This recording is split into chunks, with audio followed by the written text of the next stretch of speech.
గా నేర్చుకోవాలా? అప్టాక్స్ తో మా ఉచిత లైవ్ వెబినార్లలో చేరండి. ఆల్గో ట్రేడింగ్ కేవలం 10 రూపాయల బ్రోకరేజీ అందుబాటులో ఉంది. ఇప్పుడే అకౌంట్ ఓపెన్ చేయండి.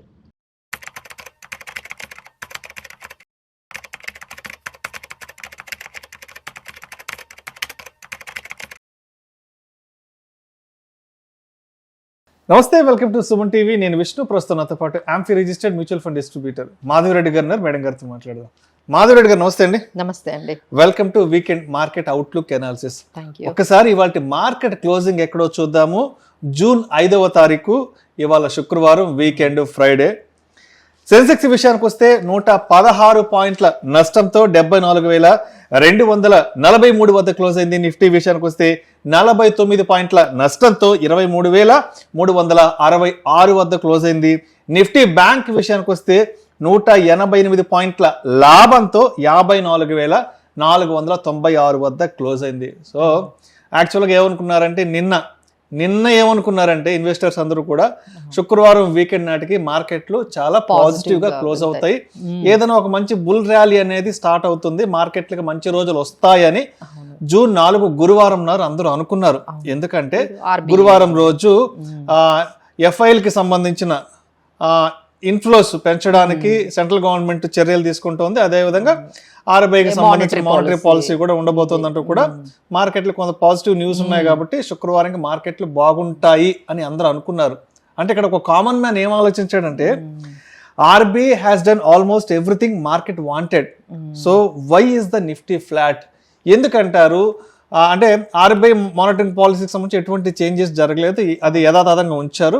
అదేవిధంగా ఫారెన్ ఇన్వెస్టర్స్ కి సంబంధించిన ఇన్ఫ్లోస్ పెంచడానికి టాక్సేషన్ మీద కొంత చర్యలు తీసుకున్నారు. బట్ ఎందుకు శుక్రవారం నాడు అయినా కూడా మార్కెట్లు నెగటివ్ లోనే క్లోజ్ అయ్యాయి? చాలా అంటే ఫ్లాట్ అని అనలేమండి. అంటే ఒక టైంలో మార్కెట్స్ 23,500 అబౌవ్కి వెళ్ళి అక్కడ నుంచి 23,282 అంటే 23,300 కూడా బ్రేక్ చేస్తూ చాలా వీక్గా మార్కెట్స్ ఫైనల్గా జస్ట్ 50 పాయింట్స్ అంటే 49 పాయింట్స్తో 23,366 దగ్గర క్లోజ్ అయిందండి. సో దీనికి మెయిన్ ఫోకస్ ఏంటంటే ఈ ఆర్బీఐ మానిటరీ పాలసీలో ఏవైతే ఎక్స్పెక్ట్ చేశారో, అంటే ఇదంతా కూడా ఎట్లా అనిపించిందంటే ఈ రూపీని ఏ విధంగా మనం దాన్ని ఆపాలి, ఈ రూపీని ఏ విధంగా స్ట్రాంగ్ చెయ్యాలి అనే దాని మీద ఆర్బీఐ మానిటరీ పాలసీ అయితే కంప్లీట్గా ఉంటే, బట్ మన ఇన్వెస్టర్స్ అందరూ కూడా మన మార్కెట్స్కి సంబంధించి ఏదైనా పాజిటివ్గా మనకి వస్తుందా అన్నారు. ఎందుకంటే ఒకవైపు వాళ్ళు చెప్పే కామెంటరీ ఎట్లా ఉంది అంటే జీడిపి గ్రోత్ తగ్గించేశారు. అంటే 6.9% ఎక్స్పెక్టేషన్ ఉన్నది 6.6%, అంటే అది మార్కెట్ చాలా నెగిటివ్గా తీసుకుంది. అలానే ఇన్ఫ్లేషన్ కూడా 5.1% ఇన్ఫ్లేషన్ పెరుగుతుంది. ఇది కూడా ఇప్పటి వరకే ఇంకా అంటే హోల్సేల్ ప్రైజెస్ ఏవైతే ఉన్నాయో అవన్నీ కూడా ఆల్రెడీ పెరిగాయి, అది రీటైలర్కి ఇంకా పాస్ ఆన్ అవ్వలేదు. అంటే ఆ పెయిన్, అంటే ఏదైతే ఈ క్రూడ్ ఆయిల్ ప్రైజెస్ పెరగడం వల్ల, ఈ గ్యాస్ ఇవన్నీ కూడా పెరగడం వల్ల ఏవైతే మనకి కాస్ట్లు పెరిగాయో అది కంప్లీట్గా రీటైలర్స్ వరకు ఇంకా రాలేదు. వస్తే ఇంకా ఇన్ఫ్లేషన్ అనేది పెరిగే అవకాశం ఉంటుంది అనేది ఒక విధంగా ఆర్బీఐ నుంచి మన మానిటరింగ్ డిస్కషన్ అనేది వాళ్ళ ఇన్పుట్స్ అనేవి ఇచ్చారు. సో దాన్ని చాలా నెగిటివ్గా తీసుకున్నారు. ఇంకా అంటే ఈ క్రూడ్ ఆయిల్ ప్రైజెస్ కూడా ఏమాత్రం తగ్గకుండా ఇంకా $100 అంటే $98 $100 దగ్గర ఉండడంతో ఇన్వెస్టర్స్ ఫోకస్ అంతా కూడా GDP growth, inflation, crude oil, ఇంకా మాన్సూన్. ఈ మాన్సూన్ కూడా అసలు అక్కడ నుంచి కూడా ఒక నెగిటివ్ న్యూస్ వచ్చింది. ఎందుకంటే ఈసారి అంటే నార్మల్ యావరేజ్ కన్నా కొంచెం తక్కువ ఉండొచ్చు అనేది ఒక పుష్ అనేది వస్తుంది. దీనివల్ల రూరల్లో జరిగే ఏవైతే యాక్టివిటీస్ ఉంటాయో, రూరల్లో జరిగే ఆ డిమాండ్ ఏదైతే ఉంటుందో, అగ్రికల్చర్ ప్రొడక్టివిటీ ఏదైతే ఉంటుందో అక్కడ, ఎందుకంటే అగ్రికల్చర్ కానీ లేదు అనుకోండి, వాళ్ళ స్పెండింగ్ కెపాసిటీ తగ్గిపోతుంది, క్రాప్ తక్కువ వస్తుంది. ఇప్పుడు ఇదంతా ఒక క్యాస్కేడింగ్ ఎఫెక్ట్. ఫస్ట్ క్రాప్ తగ్గిపోతుంది మాన్సూన్ లేకపోతే, మీకు ఎప్పుడైతే క్రాప్స్ తగ్గిపోతాయో ఫార్మర్స్కి స్పెండింగ్ కెపాసిటీ తగ్గిపోతుంది. ఎప్పుడైతే ఇంకా దీంతో పాటు ఎప్పుడైతే సప్లై తగ్గిపోయిందో, మనకి ఏవైతే ఈ పర్టికులర్ క్రాప్స్ తగ్గిపోయాయో ప్రైజెస్ ఆటోమేటిక్గా పెరిగిపోతాయి. సో అన్నీ మళ్ళీ పెరుగుతాయి అనేది, ఇంకా ఇన్ఫ్లేషన్ అనేది ఇది జస్ట్ బిగినింగ్, ఇంకా చాలా ఉంది అనే కామెంటరీ ఎప్పుడైతే విన్నారో, so they have taken very negative. అంటే ఇన్ఫ్లేషన్ ఇంకా పెరగబోతోంది అనేది మనకి ఒక రకమైన కామెంటరీ రాగానే markets have taken very negative. But ఏదైతే ఈ కంప్లీట్ ఆర్బీఐ మానిటరీ పాలసీ అంతా కూడా అసలు రేట్స్ చేంజ్ మీద ఏం పెద్ద ఫోకస్ చేయలేదండి. యాక్చువల్గా మన మానిటరీ పాలసీ అంటే repo rate, reverse repo rate ఇవన్నీ మాట్లాడుకుంటారు, బట్ ఏం మాట్లాడలేదు. They have kept it unchanged. అందరూ ఎక్స్పెక్ట్ చేసినట్టుగానే రేట్స్ని అయితే అన్చేంజ్డ్గా ఉన్నాయి. అంటే ఇన్ఫ్లేషన్ ఎప్పుడైతే పెరుగుతుందో రేట్స్ని పెంచాలి, బట్ ఏంటంటే ఇప్పుడున్న పరిస్థితులు బాగాలేవు కాబట్టి వీఆర్ కీపింగ్ ఇట్ అన్చేంజ్డ్. రేట్స్ని అయితే ఎటువంటి మార్పులు ఏమీ చేయట్లేదని 5.25% మాకు రెపో రేటు ఉంది అని చెప్తూ ఒక రకంగా మనకి ఈ రూపీ పడిపోతున్న రూపీ ఈ రోజు కూడా మనం చూసుకుంటే 95.85 అండి, అంటే దాదాపుగా మళ్ళీ 96 ఆ రేంజ్లోకి రూపీ అనేది ఫాలో అవుతుంది. దీనికి ఏం అడ్రస్ చేయాలి అనేది వాళ్ళు ఏం చేశారంటే ఎఫ్పిఐస్ని మళ్ళీ తీసుకురావాలి. అంటే మిషన్ ఎఫ్ఐఐస్ నుంచి ఇన్ఫ్లోస్ని ఇండియాకి ఎలా తీసుకురావాలి అనేది అయితే మొదలు పెట్టారండి. అప్పట్లో ఏంటంటే అన్ని రకాలుగా ట్రై చేశారు ఈ రూపీ ఫాల్ని ఆపడానికి. ఇప్పుడు ఒక్కటే మార్గం ఏంటంటే డాలర్స్ని మళ్ళీ వెనక్కి తీసుకురావాలి. డాలర్స్ని వెనక్కి తీసుకురావాలి అంటే ఎఫ్పిఐస్కి ఏమిచ్చారు, ఒక ఆఫర్ ఇచ్చారు. ఏమిచ్చారు వాళ్ళకి ముందు బాండ్స్లో, అంటే గవర్నమెంట్ బాండ్స్లో కానీ ఇంకా రకరకాల బాండ్స్ మార్కెట్లో పెట్టి మీరు ఎవరైతే ఎఫ్పిఐస్ ఉంటారో మీరు ఈ బాండ్స్లో పెడితే మీకు కంప్లీట్గా అంటే వాటి మీద స్క్రాప్ చేసేసారండి. అంటే ట్యాక్సెస్ని, అంటే దాదాపుగా మీరు ముందు చూసుకున్నట్లయితే ఇంట్రెస్ట్ మీద, అంటే మీరు ఎఫ్డి పెట్టారనుకోండి, దాని మీద ఇంట్రెస్ట్ వస్తుంది. ఆ ఇంట్రెస్ట్ మీద 20% ట్యాక్స్ ఉండేది. ఇప్పుడు ఆ 20% ట్యాక్స్ లేదని చెప్పారు. అలానే క్యాపిటల్ గెయిన్ మీద 12.5% ట్యాక్స్ ఉండేది. ఇప్పుడు అది కూడా స్క్రాప్ చేసేసామని చెప్పారు. But that is only limited to the bonds. వాళ్ళు అసలు ఈక్విటీ మార్కెట్ గురించి ఏం మాట్లాడలేదు. అంటే ఎఫ్పిఐస్ ఈక్విటీ మార్కెట్లో పెడితే ఎటువంటి వాళ్ళకి వెసులుబాటు కానీ లేకపోతే రిలాక్సేషన్ లేదు. ఓన్లీ బాండ్ మార్కెట్ వరకే వాళ్ళు మాట్లాడారు. బాండ్ మార్కెట్లో కానీ మీరు పెడితే దాని మీద వచ్చే ఇంట్రెస్ట్ మీద కానీ లేకపోతే దాని మీద వచ్చే క్యాపిటల్ గెయిన్స్ మీద కానీ మీకు ఎటువంటి ఇంట్రెస్ట్ లేదు, ఎటువంటి ట్యాక్సెస్ లేవు అని చెప్పారు. సో దట్ ఈజ్ ఆల్సో ఎందుకు ఈక్విటీని ఎందుకు యాడ్ చేయలేదు, ఓన్లీ బాండ్స్ వరకే ఆగిపోయారు. ఈక్విటీ ఇన్వెస్టర్స్కి అంటే మన సంగతి ఏంటి, అందరూ ఏమనుకున్నారంటే ఎఫ్ఐఎస్ గురించే మాట్లాడారు. మన డొమెస్టిక్ మన సంగతి ఏంటి, మన డొమెస్టిక్ ఇన్వెస్టర్స్ కి ఏమీ రిలీఫ్ ఇవ్వలేదు అని చెప్పి కొంచెం ఆ పరంగా అయితే మాత్రం కొంచెం డిసప్పాయింట్ అయ్యారండి. అందరం మేము ఏమనుకున్నామంటే 12.5%ని మళ్ళీ 10% అయినా కనీసం ముందు ఎలా ఉండేదో 10% ఎల్టీసీజీ ఉండేదో ఆ 12.5% నుంచి 10% అయినా చేస్తారు. అలాంటిది డొమెస్టిక్ ఇన్వెస్టర్స్ కూడా ఒక రకమైన రిలీఫ్ తీసుకొస్తే మార్కెట్లో మేబీ పాజిటివ్ చూసేవాళ్ళమండి. బట్ ఇదంతా ఓన్లీ బాండ్ మార్కెట్ని కోసము, బాండ్ మార్కెట్లో ఇన్ఫ్లోస్ పెంచడానికి అంటే దానికి రెప్లికీగా ఈ రిపీ ఏదైతే ఉందో దాన్ని పాజిటివ్గా చేసుకోవడానికే కనిపించింది. కానీ మన మార్కెట్స్ గురించి అయితే మాత్రం ఎలాంటి పాజిటివ్ న్యూస్ అయితే కనిపించలేదు ఈ మొత్తం ఆర్బీఐ మానిటరీ పాలసీలో. అంటే మాధవిరెడ్డి గారు ఎస్పెషల్లీ ఎఫ్ఐల సెల్ ఆఫ్ ఏ రేంజ్లో ఉందంటే ఇప్పుడు ఇవాళ జూన్ 5వ తేదీ, అంటే జస్ట్ ఒక 4 రోజులు గడిచింది జూన్ మాసానికి సంబంధించి 4 days గడిచింది. ఒక్క ఈ జూన్లోనే దగ్గర 34,000 కోట్ల విలువైన ఈక్విటీ షేర్స్ అమ్మేశారు just with in the span of 4 days. And 2026 అంటే మొత్తం ఈ 5 నెలల ఈ 5 months కి సంబంధించి చూస్తే 2.6 లక్షల కోట్ల రూపాయల సంపాదన విదేశీ ఇన్వెస్టర్స్ వెనక్కి తీసుకెళ్లిపోయారు. 2025 అంటే గత సంవత్సరం చూస్తే 1.66 లక్షల కోట్ల మొత్తంలో సెల్ చేసేసారు. అంటే లాస్ట్ ఇయర్ తో పోల్చుకుంటే ఈ ఇయర్ అసలు డబుల్ ఉంది. అది 6 months ఇంకా అది 6 months డేటా మీరు అన్న 2.65 lakh crore అనేది 6 months వరకే, ఇంకా 5 months డేటా జస్ట్ ఈ 4 days కి సంబంధించి 34,000 కోట్ల రూపాయల విలువైన ఈక్విటీ షేర్స్ సెల్ ఆఫ్ చేసేసారు.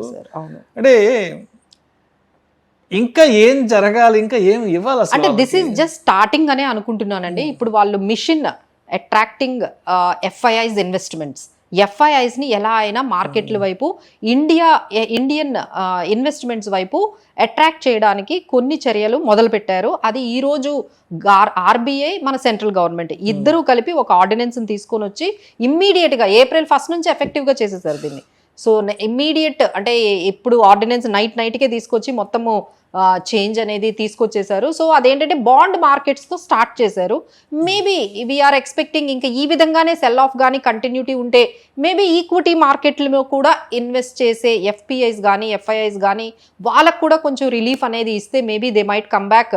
ఇప్పుడైతే ఆ సినారియోనైతే ఎవరు అంటే మన డొమెస్టిక్ ఇన్వెస్టర్స్ పాజిటివ్గా తీసుకోలేదు, మేబీ ఎఫ్ఐఐస్ కూడా పెద్దగా పాజిటివ్ గా ఇప్పటి వరకు తీసుకోలేదు టువర్డ్స్ ఈక్విటీ మార్కెట్ కి సంబంధించిందే కాదు ఇది.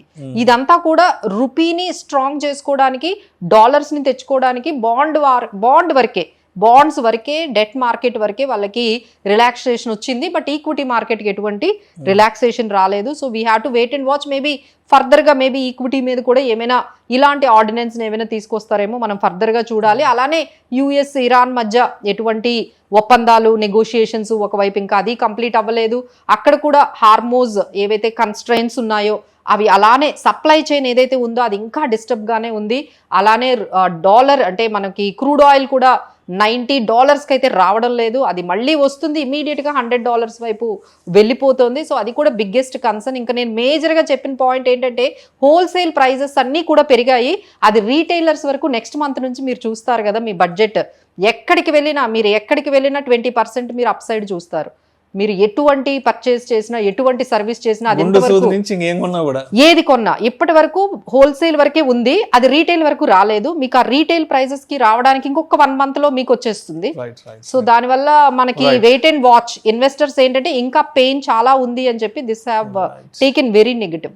సో అంటే ఇప్పుడు మొత్తంగా చూస్తే ఆర్బీఐకి సంబంధించిన మానిటరీ పాలసీ కానివ్వండి, తర్వాత ఎఫ్ఐఎస్ ఇన్ఫ్లుయెన్స్ పెంచడానికి తీసుకున్న చర్యలు తీసుకొస్తున్నా కూడా మార్కెట్స్ రియాక్ట్ కాకపోవడానికి, మార్కెట్స్ వాటిని పెద్దగా పట్టించుకోకపోవడానికి మరో 2 ప్రధాన కారణాలు ఏంటంటే, ఒకటి ఆయిల్ ప్రైసెస్ కి సంబంధించిన ఫ్లక్చువేషన్స్, మరొకటి వచ్చేసి ఇన్ఫ్లేషన్, తర్వాత మాన్సూన్ కి సంబంధించిన డిలే కూడా. ఓవరాల్ గా వాళ్ళు కూడా చెప్పారు జీడిపి అనేది 6.9% కాదు 6.6%, అంటే ఇంకా తగ్గించేశారు. జీడిపి గ్రోత్ ఏదైతే ఉండబోతోందో ఆ జీడిపి గ్రోత్ ఇంకా మన బార్ అనేది కిందకి వెళ్ళిపోయింది. సో ఆర్బీఐ ఇంకా మనం ఎంత జీడిపి గ్రోత్ ని మనం అచీవ్ చేయలేము అనగానే markets have taken very negative. Right. ఇప్పుడు మొత్తంగా చూస్తే మార్కెట్లలో ఎటువైపు నుంచి చూసినా చాలా అన్సర్టిటీ నడుస్తుంది. బయట దేశాల నుంచి అన్సర్టిటీ న్యూస్ మార్కెట్లను కుదిపేస్తుంది. తర్వాత లోకల్గా కూడా కొంత అన్సర్టిటీ న్యూస్ అనేది మార్కెట్లను కొంత ఇబ్బంది పెడుతుంది. కాబట్టి ఈ టైంలో ఏదన్నా ఎవరైనా కొంత ఇన్వెస్ట్ చేయాలి, ఇప్పుడు కొంత ఆపర్చునిటీ తీసుకోవాలి అనుకున్న వాళ్ళకి ఏదైనా కొంత పాజిటివ్ సెక్టర్స్ ఏమైనా ఉన్నాయి? డెఫినెట్లీ అండి. అంతా కూడా ఇప్పుడు ఈవీ అనేది చాలా పాజిటివ్గా వెళ్తోంది. ఎలక్ట్రిక్ బస్సులు మనకి మనం చూసుకున్నట్లయితే ఎక్కడికక్కడ మన రెగ్యులర్ బస్సెస్ ని రీప్లేస్ చేసేస్తూ ఉంది గవర్నమెంటే. అంటే మీరు ఢిల్లీలో కానీ ఇంకా మిగతా స్టేట్స్ లో కానీ ప్రతి చోట ఈ బస్సెస్ ఏవైతే ఉన్నాయో, ట్రాన్స్పోర్ట్ ఏదైతే గవర్నమెంట్ యూజ్ చేస్తుందో అవన్నీ కూడా ఎలక్ట్రిక్ వెహికల్స్ తో మన దగ్గర కూడా స్టార్ట్ అవుతుందండి. ఇప్పుడు మన తెలంగాణ, ఆంధ్రాలో కూడా ఇప్పుడు మీరు ట్రాన్స్పోర్ట్ బస్సులు ఏవైతే ఆర్టీసీ బస్సులు చూసారో ఇప్పుడు కొత్తగా వచ్చే ప్రతి బస్సు మీకు ఎలక్ట్రిక్ వెహికలే కనపడుతుంది. అంటే ఇప్పటి వరకు మనం సిటీ సర్వీసెస్ వరకే చూస్తున్నాం. మన సిటీలో తిరిగే బస్సెస్ ఇప్పుడు గవర్నమెంట్ కూడా స్టార్ట్ చేస్తుంది. ఇప్పుడు కొన్న ప్రతి బస్సు గవర్నమెంట్ కూడా ఎలక్ట్రిక్ వెహికల్స్, ఎలక్ట్రిక్ బస్సెస్ మీరు చూస్తారు. So that is going to be very big reforms అనేవి, ఒక రకమైన చేంజెస్ అనేవి చూస్తారు. సో దానికి సంబంధించి ఈ టాటా మోటార్స్ కమర్షియల్ వెహికల్ ఇలాంటి కంపెనీస్ కానీ, లేకపోతే అశోక్ లేలాండ్ కానీ, ఒలక్ట్రా గ్రీన్ కానీ, అంటే these are all making lot of efforts on. వాళ్ళు కూడా చెప్తున్నారండి, టాటా మోటార్స్ కూడా చెప్తుంది మాకు చాలా ఆర్డర్స్ వస్తున్నాయి ఎలక్ట్రిక్ వెహికల్స్ నుంచి. సో మాది ఒక్కసారిగా 20% 30% డిమాండ్ వస్తుంది. అందరూ కూడా ప్రతి ఒక్కరు కూడా ఈ ఎలక్ట్రిక్ వెహికల్స్లోకే కన్వర్ట్ అయిపోతూ ఉన్నారు. సో మిగతా కంట్రీస్తో పోల్చుకుంటే అక్కడ 40% ఎలక్ట్రిక్ వెహికల్స్ వాడితే మన దగ్గర ఇంకా 5-10%. అంటే you can see the growth how much is there. ఇంకా మనం 40% పెరగాలి అంటే ఎన్ని వెహికల్స్ మీరు రీప్లేస్ చేయబోతున్నారో అది మనం గమనిస్తే, సో ఎవరైనా ఇన్వెస్ట్ చేయాలి అనుకుంటే ఈ ఎలక్ట్రిక్ వెహికల్స్ కి సంబంధించిన ఈ పర్టికులర్ థీమ్ లో అయితే ఇన్వెస్ట్ చేసుకోవచ్చు. అంటే ఇవాళ అంటే ఇండెక్స్ పరంగా చూస్తే సెన్సెక్స్, నిఫ్టీ 2 నెగటివ్ లో ఉన్నాయి. బట్ బ్యాంక్ నిఫ్టీ మాత్రం కొంత గ్రీన్ లోనే క్లోజ్ అయింది. ఏంటంటారు, బ్యాంక్ నిఫ్టీ వరకు కొంత పాజిటివిటీ కనిపించింది. అసలు యాక్చువల్ గా ఇన్ఫ్లేషన్ పెరిగితే ఇంట్రెస్ట్ రేట్స్ ని పెంచాలి, కానీ ఇంట్రెస్ట్ రేట్స్ని కానీ పెంచితే ఇప్పుడే చాలా అంటే మనకి ఇన్ఫ్లేషన్ అంటే ఇప్పటికే ఈఎంఐస్ బాగా పెరిగాయి. ఇంకా ఇంట్రెస్ట్ రేట్స్ని పెంచితే కార్పొరేట్స్కి అది ఇంకా ఎక్కువ నెగిటివ్గా వెళ్తుంది. ఎందుకంటే వాళ్ళకి కాస్ట్ ఆఫ్ ఫండ్స్ పెరిగిపోతాయి. కంపెనీస్కి ఎప్పుడైతే కాస్ట్ ఆఫ్ ఫండ్స్ పెరిగిపోతాయో ఇంకా కార్పొరేట్ ఎర్నింగ్స్ చాలా సఫర్ అవుతుంది, జీడిపి గ్రోత్ తగ్గిపోతుందని ఇంట్రెస్ట్ రేట్స్ని యథాతథంగా ఉంచారు. అది చాలా పాజిటివ్గా ఎన్బిఎఫ్సిస్ కానీ లేకపోతే బ్యాంక్స్ కానీ చాలా పాజిటివ్గా తీసుకున్నారు. సో దానివల్ల మీరు చూసుకున్నట్లయితే ఐసిఐసిఐ బ్యాంక్ కానీ, యాక్సిస్ కానీ, లేకపోతే మనకి Punjab national bank, bank of Baroda, ఇలాంటివన్నీ కూడా కొంచెం బెటర్గానే ఈ రోజు కొంచెం పాజిటివ్గా, ఇంకా అలానే రియాలిటీ కూడా కొంచెం పాజిటివ్గానే మనకి కనిపించిందండి. సో దిస్ ఈజ్, ఇంకా మీరు ఏమైనా ఫోకస్ చేయాలి అనుకుంటే we can focus on banks and financials like ఎన్బిఎఫ్సిస్లో కానీ, కొన్ని లిమిటెడ్ బ్యాంక్స్లో కానీ లైక్ ఐసిఐసిఐ ఇలాంటి ప్రైవేట్ బ్యాంక్స్లో కూడా మనకి మంచి పాజిటివిటీ అనేది కనిపిస్తుంది. అలానే they can focus on metal stocks. ఎందుకంటే మనకి ఈ లండన్ మెటల్ స్టాక్ ఎక్స్చేంజ్లో మెటల్ బేస్ ప్రైజెస్ అన్నీ బాగా పెరుగుతున్నాయి. సో ఎప్పుడైతే మెటల్ స్టాక్స్ పెరిగాయో, ఈ రోజు కూడా మీరు గమనించుంటారో, all metal stocks, Hindustan zinc కానీ ఇవన్నీ కూడా మెటల్ స్టాక్స్ మీద కూడా మనం ఫోకస్ చేసుకోవచ్చు. అలానే banks and NBFCs, real estate, ఆ తర్వాత మనకి ఈ ఎలక్ట్రిక్ వెహికల్స్ థీమ్స్ మీద కూడా కొంచెం ఫోకస్ చేయొచ్చండి. రైట్. సో మాధవరెడ్డి గారు, మొత్తానికి జూన్ ఫస్ట్ వీకెండ్ అయితే మాత్రం మార్కెట్లు నెగిటివ్గా వెళ్ళాయి. సరే, ఇప్పుడు సెకండ్ వీకెండ్ జూన్ 8 నుంచి, మండే నుంచి సెకండ్ వీకెండ్ స్టార్ట్ అవబోతుంది కాబట్టి, సరే ఇప్పుడు జూన్ 8 మండే నుంచి సెకండ్ వీక్ నుంచి మార్కెట్లు ఏమైనా పాజిటివ్గా ర్యాలీ అవ్వడానికి ఏదైనా ఉన్న బెస్ట్ పాసిబిలిటీస్ ఏ ఉన్నాయి, లేదు నెక్స్ట్ వీక్ నుంచి కూడా నెగిటివ్లే ఉంటాయి అనడానికి ఇంకా ప్రధాన కారణాలు ఏమున్నాయి? సో ఎక్కువగా అంటే ఇక్కడ నుంచి మేము చూసేది ఏంటంటే సపోర్ట్ లెవెల్స్ ఆర్ దేర్ అండి. 23,200 దగ్గర కొంచెం మార్కెట్ బాగానే సపోర్ట్ అనేది మనం తీసుకుంటుంది. సెలెక్టివ్గా సెక్టార్ స్పెసిఫిక్గా, ఏవైనా స్టాక్ స్పెసిఫిక్గా అయితే కొంచెం మూమెంట్ పాజిటివ్గానే కొన్ని స్టాక్స్లో మంచి బయింగ్ ఆపర్చునిటీస్ అనేవి మనకి కనిపిస్తూ ఉన్నాయి. బట్ ఏంటంటే ఈ మెయిన్ మన క్రూడ్ ఆయిల్ మీదే మొత్తం ఫోకస్ అయితే ఉందండి. సో క్రూడ్ ఆయిల్ ఎప్పుడైతే $100 అబోవ్ వెళ్ళి, మళ్ళీ ఇక్కడ యుఎస్ ఇరాన్ యుద్ధం కూడా పూర్తిగా నెగోషియేషన్స్ కంప్లీట్ అయిపోయినట్టుగా, లేకపోతే సీజ్ ఫైర్ అంటూ ఉన్నారు, ఒకవైపు సీజ్ ఫైర్ అంటున్నారు, ఒకవైపు ఇద్దరు మిజైల్స్ ఒకరి మీద ఒకరు వేసుకుంటూ ఉన్నారు. So that is making very disturbance and very uncertain. ఈ మొత్తం నెగిటివ్ న్యూస్ సరిపోక మళ్ళీ ట్రంప్ టారిఫ్స్ 12.5% వేశారండి మనతో పాటు ఒక 50 కంట్రీస్ మీద ఆయన 12.5% టారిఫ్స్ వేశారు. That is also going to be very negative for the export oriented companies, ఎవరైతే యూఎస్కి మనకి ఎక్స్పోర్ట్స్ చేస్తూ ఉన్నారో. ఆయన ఎందుకు వేశారంటే, మీరందరూ కూడా ఇమ్మిగ్రెంట్స్ని లైక్ మనకి ఎక్కువగా పుష్ చేస్తూ ఉన్నారు, మీ వల్ల మా వాళ్ళందరికీ చాలా ప్రాబ్లం అవుతుంది, so this is the penalty what we are giving అని చెప్పి ఆయన ఒకవైపు అసలు టారిఫ్స్ అనేది వేసుకుంటూ వెళ్తున్నారు. So things are not normal అండి. మేబీ నెక్స్ట్ వీక్ కూడా ఇంతే వాలటిలిటీ అనేది మనకు ఖచ్చితంగా కనిపిస్తుంది. They can see between 23,200 and 23,600, 700 రేంజ్లోనే మార్కెట్స్ ఉండే అవకాశాలు కనిపిస్తున్నాయి. Right, thank you so much Madhava Reddy garu. ఈ వారం మార్కెట్లో ఏం జరిగింది అండ్ రాబోయే వారం మార్కెట్లో ఏ విధంగా ఉండొచ్చు అన్న దాని గురించి కంప్లీట్గా మార్కెట్లకు సంబంధించిన ఒక అవుట్లుక్ అనాలిసిస్ అందించారు. థ్యాంక్ యూ సో మచ్ అండి. Thank you.